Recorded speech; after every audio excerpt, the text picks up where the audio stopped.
नमस्कार मित्रांनो. सध्या विधान परिषद निवडणुकीची रणधुमाळी सुरू आहे आणि अनेक उमेदवारांच्या माघारीचे, कुणाचे मनधरणीचे असे आपण प्रकरण बघतोय, बातम्या बघतोय.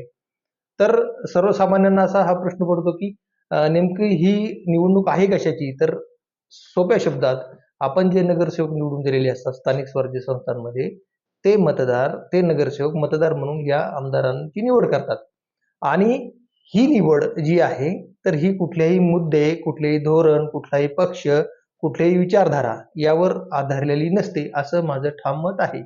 कारण की मी त्यासाठी एक छोटंसं उदाहरण देतो तुम्हाला. साधारणतः 2016 मध्ये विधान परिषदेच्या निवडणुकीमध्ये तानाजी सावंत जे मूळचे सोलापूरचे आहेत, आता धाराशिव परंड्यामध्ये ते विधानसभेचे आमदार आहेत.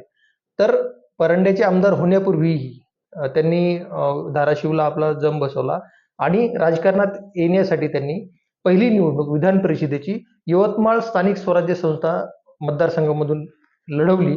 आणि इंटरेस्टिंग गोष्ट अशी आहे की साधारण 430 मतांपैकी सुमारे 350 मतं घेऊन तानाजीराव सावंत यवतमाळमधून निवडून आले, यवतमाळ मतदारसंघातून, की जे आता धाराशिवला आहेत आणि ते मूळचे सोलापूरचे आहेत.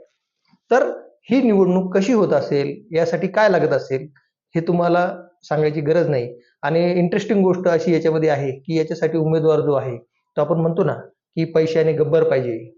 तर एक विनोदाचा भाग असा, की पाथरी मतदारसंघातून म्हणजे परभणी आणि हिंगोलीची जी निवडणूक जी आहे, तर ते शिंदे सेनेचे सईद खान जे लढवत आहेत, तर त्यांनाही त्यांचं टोपण नाव गब्बर आहे.